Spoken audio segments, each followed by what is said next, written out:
ലോകമാകെ കോവിഡ്-19 എന്ന മഹാവ്യാധി പടർത്തിയ ഭീതിയിലാണ്. ലോകജനത ഒന്നടങ്കം കോവിഡ്-19നോട് പോരടിച്ചുകൊണ്ടിരിക്കുകയാണ്. കോവിഡ്-19നെ കുറിച്ചിട്ടുള്ള ഏറ്റവും ലേറ്റസ്റ്റ് അപ്ഡേറ്റുമായി ആരോഗ്യ ജാലകത്തിൽ നിന്ന് നമ്മോടൊപ്പമുള്ളത് എറണാകുളം VPS ലേക്ഷോർ ഹോസ്പിറ്റലിലെ ഇന്റേണൽ മെഡിസിൻ വിഭാഗം കൺസൾട്ടന്റായ ഡോക്ടർ ജോസഫ് കെ. ജോസഫാണ്.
വൈറസുകൾ മൂലമുണ്ടാകുന്ന പലതരം അസുഖങ്ങളെക്കുറിച്ച് നമ്മൾ കേട്ടിട്ടുണ്ട്.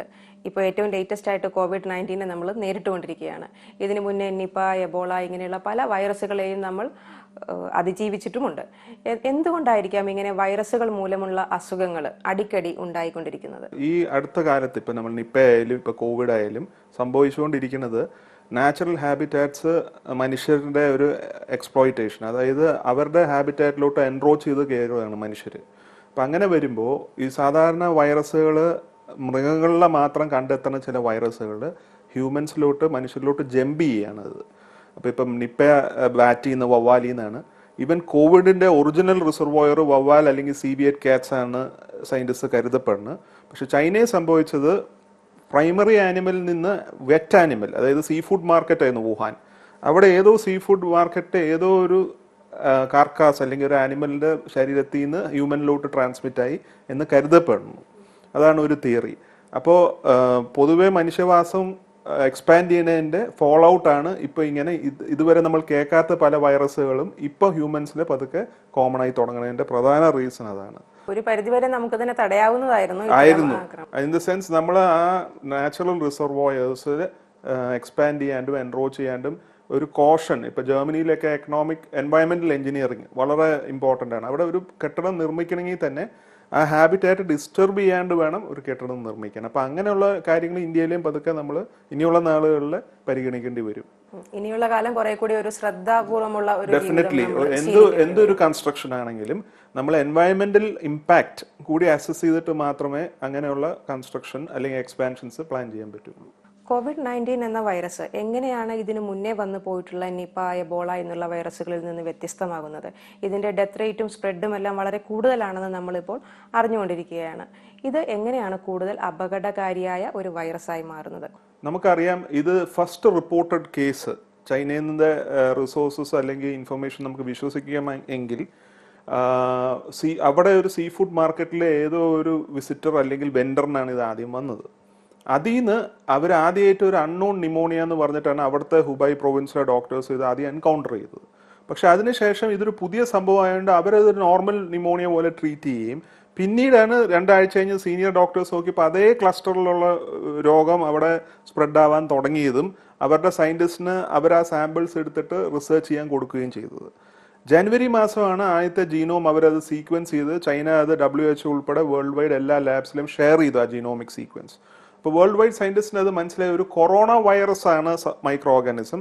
പിന്നീടാണ് അവർ ആ പുതിയ പേരിട്ടത് അതിന്, ദാറ്റ് ഇസ് SARS-CoV-2 CoV-2 അതാണ് അതിൻ്റെ ശരിക്കുള്ള പേരും. കോവിഡ്-19 എന്ന് പറയുന്ന ആ ഇൻഫെക്ഷന്റെ പേരാണ്, അസുഖത്തിന്റെ പേരാണ്. അപ്പോൾ കൊറോണ വൈറസ്, അതായത് കൊറോണ എന്ന് പറഞ്ഞാൽ ലാറ്റിനിലെ ക്രൗൺ എന്നാണ്. അപ്പോൾ ആ സ്പൈക്സ് ഉണ്ട് ആ വൈറസിന്റെ സ്ട്രക്ചറിൽ, ഒരു RNA വൈറസ് ആണ് സംഭവം. അങ്ങനെയാണ് അതിന് കൊറോണ വൈറസ് ഫാമിലി എന്നാണ് കണ്ടുപിടിച്ചത്. അതിന് ഈ SARS-CoV-2 എന്ന് പേര് കിട്ടത് അവിടുത്തെ സയൻറ്റിസ്റ്റ്. അത് വേൾഡ് വൈഡ് നോമൻക്ലേച്ചറിൽ അവർ എല്ലാവരും അംഗീകരിക്കുകയും ചെയ്തു. അപ്പോഴാണ് WHO അത് ജനുവരി എൻഡായിട്ട് ഒരു വേൾഡ് പാൻഡമിക് ആയിട്ട് ഡിക്ലെയർ ചെയ്യാൻ ഇടയുണ്ടാവുന്നത്. കാരണം കേസസ് ചൈനയിൽ നിന്ന് മാറി അവർ അതേ ടൈപ്പ് സിംറ്റംസ് ഇറ്റലിയിലെയും മറ്റേ രാജ്യങ്ങളിലെയും സൗത്ത് കൊറിയയിലെയും നോട്ടീസ് ചെയ്യാൻ തുടങ്ങി. അപ്പോഴാണ് അതൊരു ഗ്ലോബൽ പാൻഡമിക് ആയിട്ട് എനിക്ക് തോന്നുന്നു ഫെബ്രുവരി ഫസ്റ്റ് വീക്ക് ഈ കാണും WHO ഡിക്ലെയർ ചെയ്ത്. മിഡിൽ ഫെബ്രുവരി ആയപ്പോൾ എയർ റെസ്ട്രിക്ഷൻസ് അവർ വേണമെന്ന് പറഞ്ഞു. പിന്നെ എല്ലാ രാജ്യങ്ങളും പതുക്കെ അവരവരുടെ സ്ട്രാറ്റജീസ് ഉണ്ടാക്കുമായിരുന്നു. പക്ഷെ ചില രാജ്യങ്ങൾ അത് ചെയ്യാൻ വൈകി. അതുകൊണ്ടാണ് യൂറോപ്പിലെയും ഇറ്റലിയിലെയൊക്കെ വളരെ ഡേഞ്ചറസ് ആയിട്ടുള്ള ഒരു സ്പ്രെഡും പാൻഡമിക്കും കണ്ടത്.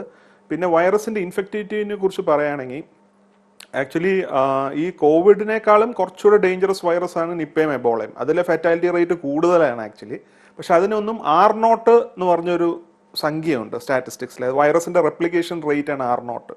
അപ്പോൾ ഈ R0 വാല്യൂ കോവിഡ് വൈറസിന് വളരെ ഹൈ ആണ് സയൻറ്റിസ്റ്റിന്റെ സ്റ്റാറ്റിസ്റ്റിക്സിലെ.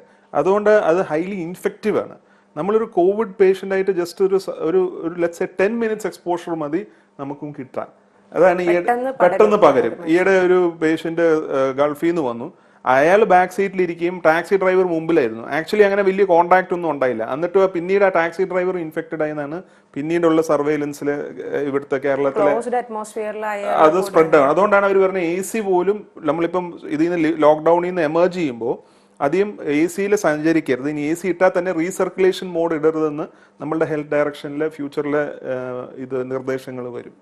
ഡോക്ടർ ഇപ്പൊ പറഞ്ഞ പോലെ തന്നെ നമ്മളപ്പോ ഇനി ഭാവിയിലും ഇത്തരത്തിലുള്ള പല വൈറസുകളുടെ അറ്റാക്ക് പ്രതീക്ഷിക്കേണ്ടിയിരിക്കുന്നു. അപ്പൊ നമ്മുടെ ലൈഫ് സ്റ്റൈലിൽ അതിനനുസരിച്ചുള്ള കുറച്ച് മോഡിഫിക്കേഷൻസ് നമ്മൾ മസ്റ്റായിട്ട് വരുത്തേണ്ടിയിരിക്കുന്നു. അങ്ങനെ എന്തെല്ലാം ചേഞ്ചസ് ഉണ്ടെങ്കിൽ കുറച്ചുകൂടി സുരക്ഷിതമായ രീതിയിൽ നമുക്ക് മുന്നോട്ട് പോകാൻ കഴിയും?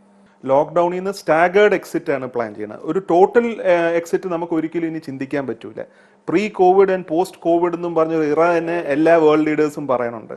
അപ്പോൾ ഉദാഹരണം പറയുകയാണെങ്കിൽ ഇപ്പോൾ IT മേഖലയിൽ അവർ പ്ലാൻ ചെയ്യുന്നത് 70% വർക്ക് ഫോഴ്സ്. ഇന്ത്യയുടെ ഏറ്റവും റെസ്പെക്റ്റഡ് കമ്പനീസിലൊന്ന് TCS ആണ്.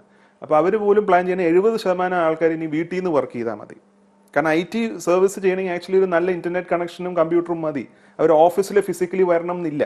അപ്പോൾ ഈ ഒരു പാത്വേ എല്ലാ സെക്ടേഴ്സിലും അവർ പ്ലാൻ ചെയ്യുന്നുണ്ട്. Home delivery of medicines, home delivery of food, home delivery of groceries. അപ്പം അങ്ങനെ വരുമ്പോൾ നമ്മൾ സൂപ്പർ മാർക്കറ്റിലെ ഓവർ ക്രൗഡിങ് അവോയ്ഡ് ചെയ്യാണ്. പണ്ടെന്ന് പറഞ്ഞാൽ എല്ലാവരും എല്ലാ സാധനത്തിനും പുറത്തിറങ്ങുമായിരുന്നു, സോഷ്യൽ ഡിസ്റ്റൻസിങ് ഇല്ലായിരുന്നു തീരെ. നമ്മളിപ്പോ കേരള ആയാലും ഏത് സംസ്ഥാനത്ത് ഇന്ത്യയിൽ പോയാലും ഓവർ ക്രൗഡിങ് ഒരു നോമാണ്. നമ്മൾ തട്ടിമുട്ടിയേ നടക്കൂ. ആ ഒരു കൺസെപ്റ്റ് ഇനി പാടില്ല എന്നാണ് സയന്റിസ്റ്റ് പറയുന്നത്. നമ്മൾ വളരെ അത്യാവശ്യം ഉണ്ടെങ്കിൽ മാത്രം പുറത്തിറങ്ങും. ഇപ്പോൾ ഉദാഹരണത്തിന് ഹോസ്പിറ്റലിൽ പോകാൻ, ബാങ്കിൽ പോകാൻ, അല്ലെങ്കിൽ ഒരു മരണാവശ്യം, അല്ലെങ്കിൽ ഒരു മാറ്റിവെക്കാൻ പറ്റാത്ത ഒരു കല്യാണ ആവശ്യം. അപ്പോൾ വളരെ റെലവെന്റ്, അല്ലെങ്കിൽ ഒരു കൊച്ചിന് സുഖമില്ല, കൊച്ചു വേറെ ജില്ലയിലാണ് താമസിക്കുന്നത്, അപ്പോൾ ആ കൊച്ചിനെ നമ്മൾ രക്ഷപ്പെടുത്താൻ പോകുന്നു. അപ്പോൾ റെലവെന്റ് കാര്യങ്ങൾക്ക് മാത്രം പുറത്തിറങ്ങുക. അല്ലാത്ത ഈ ഡേ ടു ഡേ നീഡ്സ് എല്ലാം ഓൺലൈൻ ചെയ്യാം എന്നാണ് എക്സ്പേർട്സ് പറയുന്നത്. പ്രത്യേകം പുറത്തിറങ്ങേണ്ട ആവശ്യമില്ല. ഇനി അഥവാ നമ്മൾ പുറത്തിറങ്ങുവാണെങ്കിൽ തന്നെ സോഷ്യൽ ഡിസ്റ്റൻസിങ്ങും മാസ്ക് വെയറിങ്ങും ഇനി നമ്മൾ ലോങ് ടേം ഫ്യൂച്ചറിൽ അത് ഒരു നിർണായക പാർട്ട് ഓഫ് അവർ ലൈഫായി മാറും.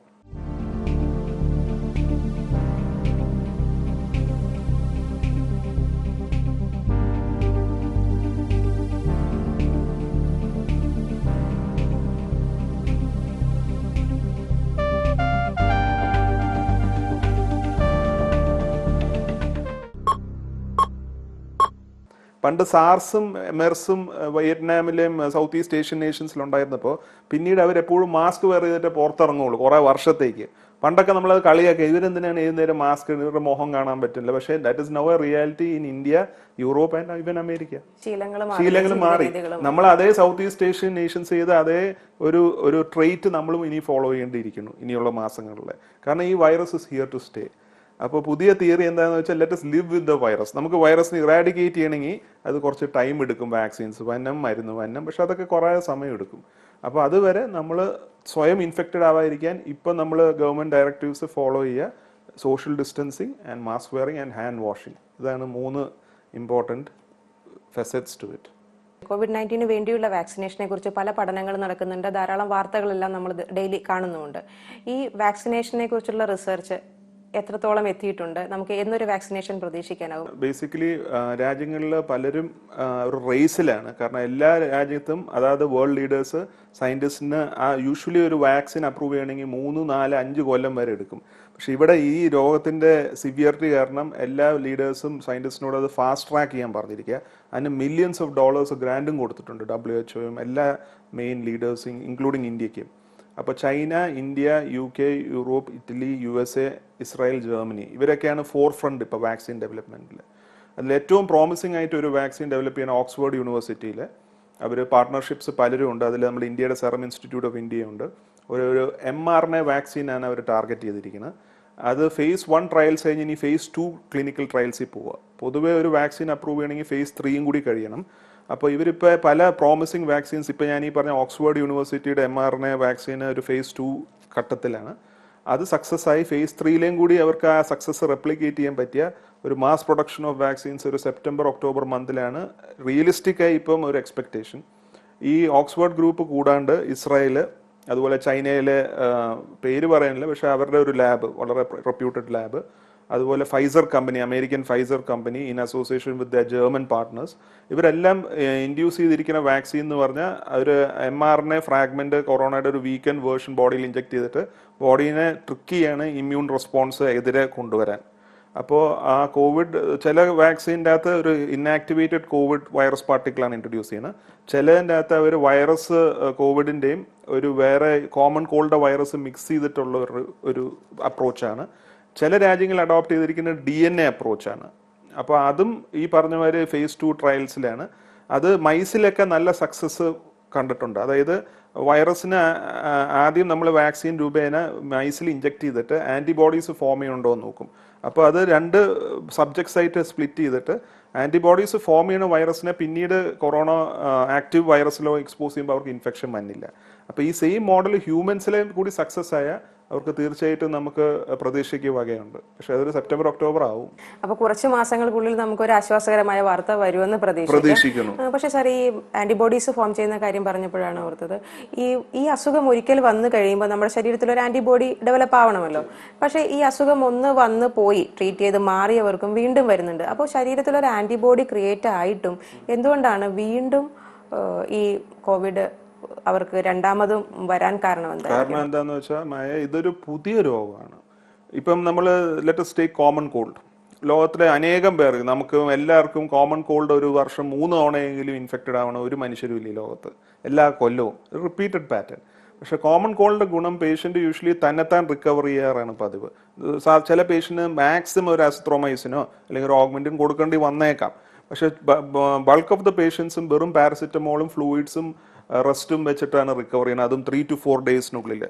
അങ്ങനെയുള്ള പേഷ്യൻസിൽ ന്യൂട്രലൈസിങ് ആൻറ്റിബോഡീസ് ഉണ്ട്. അപ്പോൾ ന്യൂട്രലൈസിങ് ആൻറ്റിബോഡീസ് ഫോം ചെയ്തെങ്കിലേ ഒരു രോഗത്തിനോട് നമുക്ക് ലൈഫ് ലോങ് ഇമ്മ്യൂണിറ്റി ഡെവലപ്പ് ചെയ്യുള്ളൂ.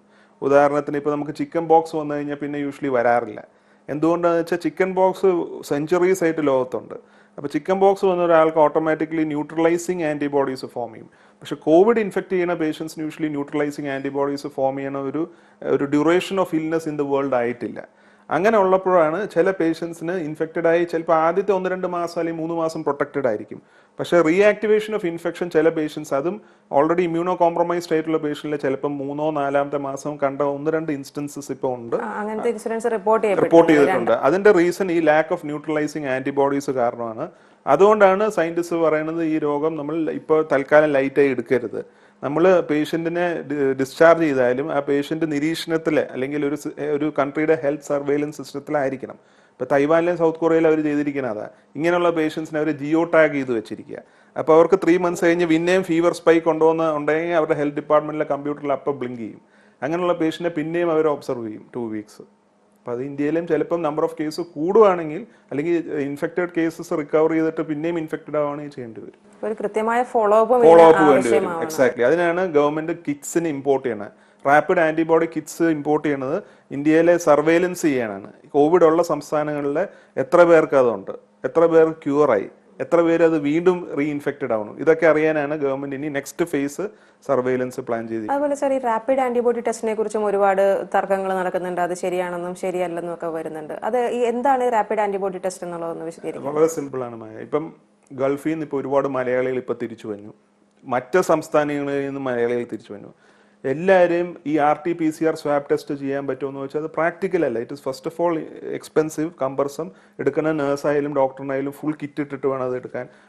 എല്ലാ മലയാളികളെയും അങ്ങനെ ടെസ്റ്റ് ചെയ്യേണ്ട ആവശ്യം ഉണ്ടോ എന്നുള്ളതും സംശയമാണ്. കാരണം ഇത് പലരും അസിംറ്റോമാറ്റിക് ആണ്. അങ്ങനെയുള്ളവരിൽ വെറും ബ്ലഡ് എടുത്തു കഴിഞ്ഞ് കിറ്റ് ഫോൾട്ടി കിറ്റ് അല്ലെങ്കിൽ, ഇപ്പോൾ ആദ്യത്തെ ഒരു ഫേസ് കിറ്റ്സ് ഇമ്പോർട്ട് ചെയ്തത് ശരിക്കും വർക്ക് ചെയ്യണില്ലായിരുന്നു. അപ്പോൾ നമ്മളുടെ നാഷണൽ ഇൻസ്റ്റിറ്റ്യൂട്ട് ഓഫ് വൈറോളജി ഇപ്പം പാർട്ട്ണർ ചെയ്തിട്ടുണ്ട് സൈഡസ് കമ്പനിയായിട്ട്.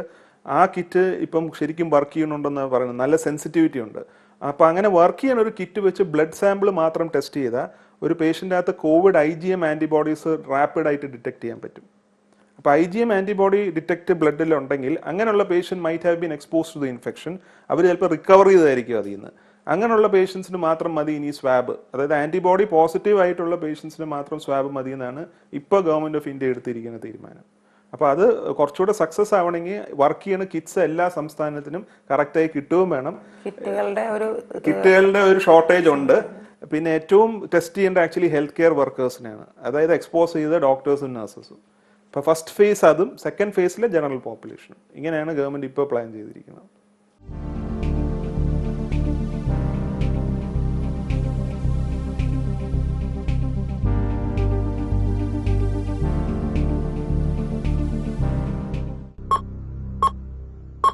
COVID-19 എടുക്കേണ്ട മുൻകരുതലുകളെ കുറിച്ച് ഡോക്ടർ സംസാരിച്ചു കഴിഞ്ഞു.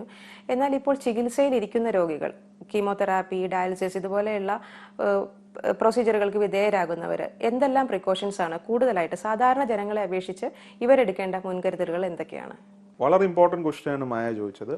അതുകൊണ്ടാണ് ഗവൺമെൻറ് ഈ ഫസ്റ്റ് ഫേസ് ഓഫ് കണ്ടെയ്ൻമെൻറ്റിൽ പ്രൈവറ്റ് ഹോസ്പിറ്റൽസിനെ ഒഴിവാക്കിയത് കോവിഡ് പേഷ്യൻസിനെ അഡ്മിറ്റ് ചെയ്യുന്നതിന്. കാരണം ഈ കോവിഡ് വൈറസ് ഉള്ളപ്പോഴും മറ്റേ രോഗങ്ങൾ എക്സിസ്റ്റ് ചെയ്യുന്നുണ്ട്. അതിൽ ക്യാൻസർ ഉണ്ട്, ഡയാലിസിസ്, കിഡ്നി ഡിസീസ് പേഷ്യൻ്റ് ഉണ്ട്, ഡയബറ്റീസ് ഉണ്ട്, ഹാർട്ട് ഡിസീസ് പേഷ്യൻസ് ഉണ്ട്. അപ്പോൾ ഈ കോവിഡ് ഉണ്ടെന്നും പറഞ്ഞ് ആ പേഷ്യൻസിനെ ചികിത്സിക്കാതിരിക്കാൻ നമുക്ക് പറ്റത്തില്ല. ഗവൺമെൻറ് ഇപ്പോൾ അവരുടെ എൻറ്റയർ റിസോഴ്സസ് ഇതിനു വേണ്ടി മാത്രം പൂൾ ചെയ്തുകൊണ്ട് ഗവൺമെൻറ് ഹോസ്പിറ്റൽസ് ഇപ്പോൾ അവർക്കെല്ലാം കൂടി ഹാൻഡിൽ ചെയ്യാൻ പറ്റത്തില്ല. ഗവൺമെൻറ് ഉദ്ദേശിക്കുന്ന പ്രൈവറ്റ് സെക്ടറിലെ ഹോസ്പിറ്റൽസ് അങ്ങനത്തെ ഡിസീസസിനെ എൻകൗണ്ടർ ചെയ്യണം എന്നാണ്. പക്ഷേ ആ പേഷ്യൻസിനും വന്നുകൂടാന്നില്ല കോവിഡ്. അങ്ങനെ ഉള്ളപ്പോൾ നമ്മൾ ചെയ്യേണ്ടത്, ഇപ്പം നമ്മളുടെ ലേക്ക് ഷോർ ഹോസ്പിറ്റൽ വളരെ എസ്റ്റാബ്ലിഷ്ഡ് ഹോസ്പിറ്റലാണ്. ഓങ്കോളജി പേഷ്യൻസിനും ഡയാലിസിസ് പേഷ്യൻറ്റിനും അനേകം പേഷ്യൻസ് ഉണ്ട്. നമ്മളിപ്പോൾ ചെയ്യുന്ന ഒരു പ്രോട്ടോകോൾ എങ്ങനെയാണെന്ന് വെച്ചാൽ, ഇതിൽ ചില പേഷ്യൻസ് ഹോസ്പിറ്റലിൽ പ്രസൻറ്റ് ചെയ്യുമ്പോൾ തന്നെ ഫീവർ, സോർ ത്രോട്ട്, ബ്രെത്ത്ലെസ്നെസ് ഉണ്ട്. അപ്പോൾ നമ്മുടെ ഹോസ്പിറ്റലിൽ ഒരു നല്ല കോവിഡ് കോർ ടീം ഉണ്ട്, ഞാൻ അതിൻ്റെ അംഗമാണ്. നമ്മൾ ചെയ്യുന്ന അങ്ങനെയുള്ള പേഷ്യൻസിന് നമ്മൾ സ്ക്രീൻ ചെയ്യും. അതായത് ആദ്യം ഐസൊലേഷൻ സോണിൽ കീപ്പ് ചെയ്യും, നമ്മൾ ക്രിയേറ്റ് ചെയ്തിട്ടുണ്ട് ഹോസ്പിറ്റലുകളിൽ. എന്നിട്ട് സംശയം വളരെ സിംറ്റമാറ്റിക് പേഷ്യൻ്റ് ആണെങ്കിൽ, അല്ലെങ്കിൽ അബ്രോഡ് രാജ്യത്തു നിന്നോ മറ്റേ സംസ്ഥാനത്തു നിന്നോ വന്ന പേഷ്യൻ്റ് ആണെങ്കിൽ നമ്മൾ ഈ RT-PCR സ്വാബ് ചെയ്യലാണ് ഇപ്പോൾ ചെയ്യാറ്. ചിലത് നമ്മൾ ഗവൺമെൻറ് ലാബിലോട്ട് അയക്കും, ഇപ്പോൾ എറണാകുളത്ത് പ്രൈവറ്റ് ലാബ്സും ടെസ്റ്റ് ചെയ്യാൻ തുടങ്ങിയിട്ടുണ്ട്. അപ്പോൾ ഈ സസ്പെക്റ്റഡ് പേഷ്യൻസിൻ്റെ സാമ്പിൾസ് വിട്ടിട്ട് വിതിൻ 36 hours റിസൾട്ട് കിട്ടും. നെഗറ്റീവ് ആയവരെ തിരിച്ച് അവരെ നോർമൽ റൂമിലോട്ട് ഷിഫ്റ്റ് ചെയ്ത് അതാത് ട്രീറ്റ്മെൻറ്റ്സ് കണ്ടിന്യൂ ചെയ്യുന്ന ഒരു ലൈനാണ് ഇപ്പോൾ നമ്മുടെ ഹോസ്പിറ്റലിൽ അഡോപ്റ്റ് ചെയ്തിരിക്കുക. അപ്പോൾ ട്രീറ്റ്മെൻറ്റ് സ്റ്റിൽ കണ്ടിന്യൂ ചെയ്യും അങ്ങനത്തെ പേഷ്യൻറ്റിന്. പക്ഷേ പ്രിക്കോഷൻസ് എന്ന് പറഞ്ഞാൽ ആ പേഷ്യൻസ് അവർ നേരത്തെ കഴിച്ചുകൊണ്ടിരിക്കുന്ന മരുന്ന് തന്നെ നിർത്തരുത്. പേഷ്യൻറ്റിനെ ഡോക്ടറിനെ ഇപ്പം നേരിട്ട് കാണാൻ പറ്റുന്നില്ലെങ്കിലും ടെലിമെഡിസിൻ വഴി അവർക്ക് അതേ പ്രൈമറി കൺസൾട്ടൻറ്റിനെ ഇൻട്രാക്ട് ചെയ്ത് അവരുടെ മെഡിസിൻസ് എങ്ങനെ കണ്ടിന്യൂ ചെയ്യണമെന്ന് ഡോക്ടർ നിർദ്ദേശിക്കും. COVID-19 ഇന്ന് ലോകമാകെ പടർന്നുകൊണ്ടിരിക്കുകയാണ്. എന്നാൽ മറ്റു രാജ്യങ്ങളെ അപേക്ഷിച്ച് ഇന്ത്യയിലെ ഡെത്ത് റേറ്റ് സാമാന്യം താഴ്ന്ന നിലയിലാണ് കാണപ്പെടുന്നത്. അതിന് പല കാരണങ്ങളും പറഞ്ഞു കേൾക്കുന്നുണ്ട്. അതായത് നമ്മുടെ ഫുഡ് ഹാബിറ്റ്സ്, നമ്മുടെ ഇമ്മ്യൂണിറ്റി, നമ്മുടെ വെതർ, ഇത്തരം പല റീസൺസ് കൊണ്ടിട്ടാവാം ഇത് ഡെത്ത് റേറ്റ് താഴ്ന്നു നിൽക്കുന്നതെന്ന് നമ്മൾ കേൾക്കുന്നുണ്ട്. സത്യത്തിൽ എന്താവാം, എന്തുകൊണ്ടായിരിക്കാം നമ്മുടെ ഇന്ത്യയിലെ ഡെത്ത് റേറ്റ് ഇങ്ങനെ കുറഞ്ഞു നിൽക്കാനുള്ള കാരണങ്ങൾ? ഓക്കെ, മായ ചോദിച്ച ചോദ്യങ്ങളിൽ തന്നെ അതിൻ്റെ ഉത്തരവുണ്ട്. ഇറ്റ്സ് എ കോമ്പിനേഷൻ എല്ലാ ഫാക്ടേഴ്സും ഒരുമിച്ച്. ഫസ്റ്റ് ഓഫ് ഓൾ, ഇന്ത്യ ഒരു ട്രോപ്പിക്കൽ കൺട്രിയാണ്. അപ്പോൾ ഈ ഡെത്ത് റേറ്റ് കൂടുതലുണ്ടായെന്ന് പറയുന്ന രാജ്യങ്ങളിലെല്ലാം ടെമ്പറേച്ചറിൻ്റെ ആവറേജ് ബിലോ 30 ഡിഗ്രി ആയിരുന്നു. അതിന് ഡെഫിനറ്റ്ലി ഈ വൈറസിൻ്റെ ലോഞ്ചിവിറ്റിയിൽ ഒരു റോള് പ്ലേ ചെയ്യുന്നുണ്ടെന്ന് ചില സയൻസ് സ്റ്റഡീസ് പറയുന്നുണ്ട്. ചൂട് രാജ്യത്ത് ഇതിന് അത്രയും സർവൈവ് ചെയ്യാൻ പറ്റൂല. പക്ഷെ അതേസമയം വൈറസ് ആഫ്രിക്കയിലൊക്കെ സ്പ്രെഡ് ചെയ്യണമുണ്ട്. നമുക്ക് തന്നെ മഹാരാഷ്ട്രയിലൊക്കെ ചൂടുണ്ട്, കേരളത്തിൽ ചൂടുണ്ട്. തണുത്ത ക്ലൈമറ്റ് എന്ന് പറയാൻ പറ്റൂലല്ലോ. അപ്പോഴും കേരളത്തിലെയും മഹാരാഷ്ട്രയിലെയും അഹമ്മദാബാദിലൊക്കെ സ്പ്രെഡ് ഉണ്ട്. പക്ഷേ ഇന്ത്യൻ ഡയറ്റ് ജനറലി ഒരു ബാലൻസ്ഡ് ഡയറ്റാണ്. ഇന്ത്യൻസ് ജങ്ക് ഫുഡ് കഴിക്കുന്നത് അർബൻ ഏരിയസിൽ മാത്രമാണ്. റൂറൽ ഏരിയയിൽ ഇപ്പോഴും ചപ്പാത്തിയും ഡാലൊക്കെയാണ്. അപ്പോൾ ഒരു പക്ഷേ ജങ്ക് ഫുഡിനോടുള്ള ഇന്ത്യയുടെ ഡിപ്പെൻഡൻസ് കുറവാണെന്ന് വേണമെങ്കിൽ പറയാം വെസ്റ്റേൺ കൺട്രീസ് ആയിട്ട്. അതൊരു കാര്യം. പിന്നെ ഇന്ത്യ പൊതുവെ BCG വാക്സിനേഷൻ വളരെ യൂണിവേഴ്സലി കവർ ചെയ്യുന്ന one of the few countries ആണ് വേൾഡിൽ. അപ്പോൾ എല്ലാ ഇന്ത്യൻസിനും നമ്മൾ ബേബി ആകുമ്പം തന്നെ BCG വാക്സിനേഷൻ റിസീവ് ചെയ്യുന്നുണ്ട്. അതിൻ്റെ ആൻറ്റിബോഡീസും ഈ വൈറസിൻ്റെ സ്പൈക്ക് പ്രോട്ടീനും തമ്മിൽ എന്തോ ഒരു കോറിലേഷൻ ഒരുപാട് റിസർച്ചേഴ്സ് ഇപ്പോൾ സ്റ്റഡി ചെയ്യുന്നുണ്ട്. ഇൻഫാക്ട് ഞാൻ നേരത്തെ വാക്സിനിൽ പറയാൻ വിട്ടുപോയത്, BCG വാക്സിനേഷൻ്റെയും ട്രയൽ പല രാജ്യത്തും നടക്കുന്നുണ്ട്. അതായത് TB വാക്സിൻ കുത്തിയ പേഷ്യൻറ്റിന് പ്രൊട്ടക്ഷൻ കിട്ടുന്നുണ്ടോ കൊറോണയ്ക്കെതിരെ എന്നുള്ള സ്റ്റഡീസ് വരെ ഇപ്പോൾ നടക്കുന്നുണ്ട്. അപ്പോൾ ചിലപ്പോൾ ഇന്ത്യൻസിന് TB യൂണിവേഴ്സലി കിട്ടിയോണ്ടാവാം വൈറസിൻ്റെ സ്പൈക്ക് പ്രോട്ടീൻ ഇന്ത്യയുടെ പേഷ്യൻസിലെ സെൽസിൽ ശരിക്കും അറ്റാച്ച് ചെയ്യാൻ പറ്റുന്നില്ല. ശരിക്കും അറ്റാച്ച് ചെയ്തെങ്കിലേ അതിന്റെ വിറുലൻസ് മാക്സിമം കിട്ടത്തുള്ളൂ. അപ്പോൾ അത് കോംപ്ലിക്കേറ്റഡ് ആവുള്ളൂ. അപ്പോൾ ഇത് ഞാൻ ജസ്റ്റ് ഒരു ഹൈപ്പോത്തറ്റിക്കൽ തിയറിയാണ്, പ്രൂവ്ഡ് അല്ല. പക്ഷേ ഞാൻ ഊഹിക്കുന്ന വൺ റീസൺ അതാണ്. സെക്കൻഡ് റീസൺ, ഈ വൈറസിന് ഒരുപാട് മ്യൂട്ടേഷൻസ് നടക്കുന്നുണ്ട്. അപ്പോൾ ഇന്ത്യയിലുള്ള മ്യൂട്ടേഷൻസ്, വിറുലൻ്റ് ആയിട്ടുള്ള ഒരു മ്യൂട്ടേഷൻ അഹമ്മദാബാദിലെ മാത്രമേ കണ്ടിട്ടുള്ളൂ. റെസ്റ്റ് ഓഫ് ദ സ്റ്റേറ്റ്സിലെ കണ്ടിരിക്കുന്ന മ്യൂട്ടേഷൻ കുറച്ചുകൂടെ ലെസ് സിവിയർ വേരിയൻ്റ് ആണ്. ഒരുപക്ഷെ അതും ഒരു റീസൺ ആവാം ലെസ് മോർട്ടാലിറ്റി ഉള്ളതിൻ്റെ. നമ്മളൊരു നിർണായകമായി നോക്കേണ്ട ഒരു കാര്യം ഈ വൈറസിൻ്റെ സിംറ്റംസ് ആണ്. അതിപ്പം ഇനി കേരളത്തിലെ മൺസൂൺ വരുവാണ്. എല്ലാവർക്കും അറിയാം, മൺസൂൺ സമയത്ത് കേരളത്തിലെ ഡെങ്കി രോഗം, മലേറിയ, ലെപ്റ്റോസ്പൈറോസിസ് വളരെ കോമൺ ആണ് കേരളത്തിൽ. ഇപ്പം പ്രത്യേകിച്ച് ഫ്ലഡിങ്ങും കഴിഞ്ഞ 2 കൊല്ലം ഉണ്ടായി. ഇപ്പൊ തന്നെ പല വിധത്തിലുള്ള പനികൾ റിപ്പോർട്ട് ചെയ്യുന്നുണ്ട്. ചെയ്യുന്നുണ്ട്. അപ്പോൾ ഇനിയുള്ള ചോദ്യം ഡോക്ടേഴ്സ് ഫേസ് ചെയ്യാൻ പോണ ഒരു വലിയ ഹെർക്കിലിൻ ടാസ്ക്, ഇത് എങ്ങനെ ഡിസ്റ്റിങ്വിഷ് ചെയ്യും എന്നുള്ള. എല്ലാം പ്രസന്റ് ചെയ്യുന്നത് ഫീവറും കോഫും സോ ത്രോട്ടായിട്ടാണ്. അപ്പോൾ അതിന് നമ്മളിപ്പോൾ ചെയ്തിരിക്കുന്നത് എല്ലാ ഹോസ്പിറ്റലുകളിലെയും, ഗവൺമെൻറ് ആയാലും പ്രൈവറ്റ് ആയാലും, നമ്മളൊരു ഫീവർ സ്ക്രീനിങ് പ്രോട്ടോകോൾ ഉണ്ടാക്കിയിട്ടുണ്ട്. ഇതിൽ നമ്മൾ പണ്ട് ഡെങ്കി, ലെപ്റ്റോ, മലേറിയ, ടൈഫോയിഡ് അങ്ങനെയൊക്കെ സ്ക്രീൻ ചെയ്യുള്ളായിരുന്നു. പക്ഷേ ഇപ്പോൾ ഈ പാൻഡമിക് വേൾഡിൽ എക്സിസ്റ്റ് ചെയ്യണതുകൊണ്ട് സസ്പെക്റ്റഡ് കേസസ് നമ്മൾ ഇനി മുതൽ RT-PCR സ്വാബും കൂടി പേഷ്യൻ്റെ പെർമിഷനിലൂടെ പേഷ്യൻ്റെ എടുക്കും. എന്നിട്ട് ആ റിസൾട്ട് വന്ന വരെ ഒരു പക്ഷേ പേഷ്യൻറ്റിനെ ജനറൽ വാർഡിൽ വെക്കുന്നതിന് പകരം ഐസൊലേഷൻ സോണിൽ കീപ്പ് ചെയ്യും. ആൻഡ് നേരത്തെ പറഞ്ഞ പേഷ്യൻസ് പോലെ സ്വാബ് നെഗറ്റീവ് ആയെങ്കിൽ മാത്രമേ പേഷ്യൻറ്റിനെ ജനറൽ വാർഡിലോട്ട് ഷിഫ്റ്റ് ചെയ്യുള്ളൂ. അപ്പോൾ ഇതാണ് നമ്മൾ ഇപ്പോൾ ചെയ്തിരിക്കുന്ന ഒരു പ്രിവെൻറ്റീവ് മെഷർ ഇനിയുള്ള മൺസൂൺ മാസത്തിൽ ഫീവർ കേസസ് വ്യാപരിക്കുമ്പോൾ. അതുപോലെ ഡോക്ടർ, ഈ രോഗം വന്ന് ചികിത്സയിലിരിക്കുന്നവരും ചികിത്സ കഴിഞ്ഞ് ഭേദമായി പുറത്തിറങ്ങി വരുമല്ലോ, ഹോസ്പിറ്റലുകൾ വിട്ടു പോകാൻ പലരിലും കോമൺ ആയിട്ടുള്ള ഒരു ഡെത്ത് റീസൺ, ചിലർ ചികിത്സയ്ക്ക് ശേഷം മരിച്ചിട്ടുണ്ട്. ഹൃദയാഘാതം മൂലം ഒരുപാട് ആളുകൾ മരിക്കുന്നുണ്ട്. അത് അവർ കോവിഡ് ചികിത്സയ്ക്ക് പോയവരോ ചികിത്സയിലിരിക്കുന്നവരോ ഒക്കെ. ഇപ്പൊ ഗൾഫിൽ നിന്നായാലും ഒക്കെ നമ്മൾ അങ്ങനത്തെ വാർത്തകൾ കേൾക്കുന്നുണ്ട്. എന്തുകൊണ്ടായിരിക്കാം അത് അവർക്കൊരു ഹാർട്ട് റിലേറ്റഡ് ഒരു പ്രോബ്ലം വരാനുള്ള കാരണം? നമ്മൾ ആദ്യഘട്ടത്തിലെ കോവിഡ് സ്പ്രെഡ് ചെയ്തിരുന്നപ്പോൾ എല്ലാ ഡോക്ടേഴ്സും വിചാരിച്ചിരുന്നത് നിമോണിയ, ശക്തമായ നിമോണിയ വന്ന് പേഷ്യൻറ്റിന് റെസ്പിറേറ്ററി ഫെയിലിയർ വന്നിട്ട് മരിക്കുകയായിരുന്നു. അതുകൊണ്ടാണ് ആദ്യകാലങ്ങളിലെ വെന്റിലേറ്ററിനെ കുറിച്ച് നമ്മൾ ഒരുപാട് കേട്ടത്. പേഷ്യൻ്റ് മരിക്കുന്നത് ഓക്സിജൻ കിട്ടാണ്ടാണ്, അല്ലെങ്കിൽ ശ്വാസം എടുക്കാത്തതുകൊണ്ട്. പക്ഷെ പുതിയൊരു തിയറി വന്നിരിക്കുന്നത്, ഇറ്റാലിയൻ ഡോക്ടേഴ്സ് അനേകം പേഷ്യൻസ് അവിടെ ഉണ്ടായിരുന്നില്ല ഇറ്റലിയിലെ, അവരെ ഓട്ടോപ്സി ചെയ്തപ്പോൾ ഒരുപാട് പേഷ്യൻസിൽ അവർ ബ്ലഡ് ക്ലോട്ട്സ് കണ്ടു, ബ്രെയിനിലേയും കണ്ടു, ലങ്സിലേയും കണ്ടു. അപ്പോഴാണ് റിസർച്ചേഴ്സിന് പതുക്കെ മനസ്സിലായത് ഇതൊരു ഹൈപ്പർ കോയാഗുലബിലിറ്റി ഡിസീസ്, അതായത് ബ്ലഡ് ക്ലോട്ട്, രക്തസ്രാവ് കൂടുന്ന ഒരു രോഗമാണ്. പേഷ്യൻ്റ് ഇമ്മ്യൂൺ സിസ്റ്റം വീക്കൻ ചെയ്ത് കംപ്ലീറ്റ് മൈക്രോ ബ്ലഡ് ക്ലോട്ട്സ് ലങ്സിൻ്റെ ഉള്ളിലെയും ബ്രെയിനിൻ്റെ ഉള്ളിലെയും ഫോം ചെയ്തിട്ടും കൂടിയാണ് പേഷ്യൻ്റ് സിവിയർ ഹൈപ്പോക്സി, അതായത് ഓക്സിജൻ കിട്ടാണ്ട് വരികയാണ് ബ്ലഡ് സെൽസിന്. അങ്ങനെയും കൂടിയാണ് പേഷ്യൻ്റ് മരിക്കണം ആക്ച്വലി. അതായത് ലങ്സിലെ റെസ്പിറേറ്ററി ഡിസ്ട്രസ് കൊണ്ട് മാത്രമല്ല. അതുകൊണ്ടാണ് നമ്മളുടെ വളരെ ഫേമസ് ആയിട്ടുള്ളൊരു ബ്രിട്ടീഷ് പ്രധാനമന്ത്രി പോലും ഇൻഫെക്റ്റഡ് ആയപ്പോൾ അദ്ദേഹത്തിന് അവർ രക്ഷപ്പെടുത്തിയത് ഹൈ ഫ്ലോ ഓക്സിജൻ കൊടുത്തിട്ട് മാത്രമാണ്. വെന്റിലേറ്റർ ഉപയോഗിക്കാണ്ട് തന്നെ ഹൈ ഫ്ലോ ഓക്സിജൻ കൊടുത്ത് ലങ് റിക്കവർ ചെയ്തു. അപ്പോൾ പുതിയൊരു തിയറി അതും കൂടിയുണ്ട്. വെന്റിലേഷന് ചെയ്യുന്നതിനേക്കാൾ ഉപരി പേഷ്യന്റിന് ഹൈ ഫ്ലോ ഓക്സിജനും പേഷ്യന്റിന് സൈറ്റോകൈൻ സ്റ്റോം ഉണ്ടാക്കുന്ന ഡാമേജ് റിട്ടാർഡ് ചെയ്യുന്ന ആന്റി ഇൻഫ്ലമേറ്ററി ഡ്രഗ്സും കൂടി കൊടുത്തിട്ടാണ്, പിന്നെ ബ്ലഡ് തിന്നർ ഡ്രഗ്സ്, അതായത് വാർഫെറിൻ അല്ലെങ്കിൽ ഹെപ്പാറിൻ പോലത്തെ ഡ്രഗ്സ് കൊടുത്തിട്ടാണ് സിക്ക് പേഷ്യൻസിനെ അവർ രക്ഷപ്പെടുത്തിയിട്ടുള്ളത്. അതാണ് പുതിയ തിയറി. സാർ ഇപ്പോൾ പറഞ്ഞു വാക്സിനുകളെ കുറിച്ചുള്ള ഒരുപാട് റിസർച്ചുകൾ നടക്കുന്നുണ്ട്. പക്ഷെ അതിനൊക്കെ ഇനിയും സമയമെടുക്കും, നമ്മൾ കാത്തിരിക്കേണ്ടി വരും. എന്നാൽ വാക്സിനുകൾ അല്ലാതെ അതിനുള്ള മറ്റൊരു പ്രതിവിധി എന്താണ്? എന്തെങ്കിലും മരുന്നുകളോ ഡ്രഗുകളോ അങ്ങനെ എന്തെങ്കിലും നമുക്ക് കണ്ടെത്തിയിട്ടുണ്ടോ? നിലവിൽ നമ്മൾ പരീക്ഷിക്കുന്നുണ്ട്. 2 കാര്യങ്ങളുണ്ട്. ഒന്ന്, അമേരിക്കയിലെ ഗിലിയാഡ് ലൈഫ് സയൻസസ് എന്ന് പറഞ്ഞ കമ്പനി എബോളോയ്ക്ക് വേണ്ടി ഒറിജിനലി കണ്ടുപിടിച്ച ഒരു മരുന്നുണ്ടായിരുന്നു, റെസ്ഡെമിവിർ എന്ന് പറഞ്ഞിട്ട്. ആ മരുന്ന് ഉപയോഗിക്കുന്ന പേഷ്യൻസിലെ എബോളോയുടെ വൈറസ് ലോഡ് ശരീരത്തിലെ ഒരാഴ്ചയും കൊണ്ട് കുറയണുണ്ടായിരുന്നു.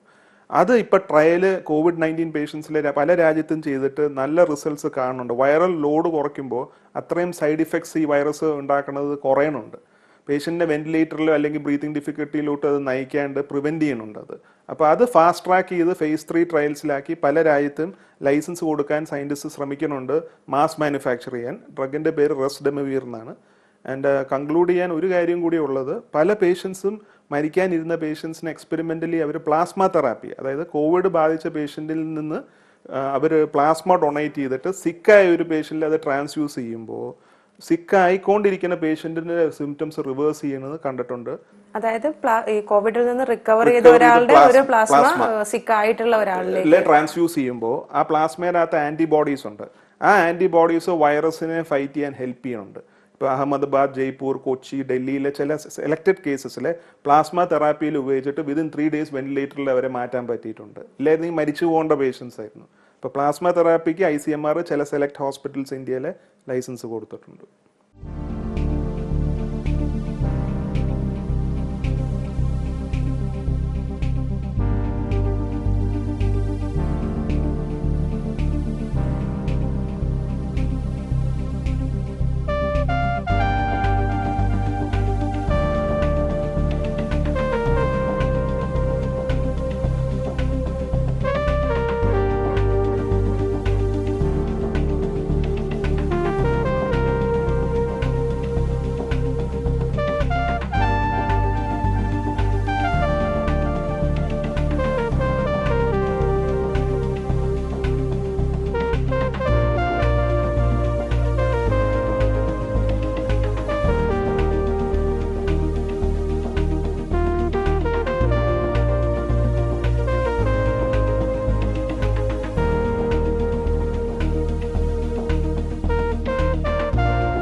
ഗുഡ്നസ് ടി വിയുടെ പ്രേക്ഷകർക്കായി ഇത്രയും അപ്ഡേറ്റഡ് ആയിട്ടുള്ള കുറേ ഇൻഫർമേഷൻസ് പങ്കുവച്ചതിന് നന്ദി. നമസ്കാരം.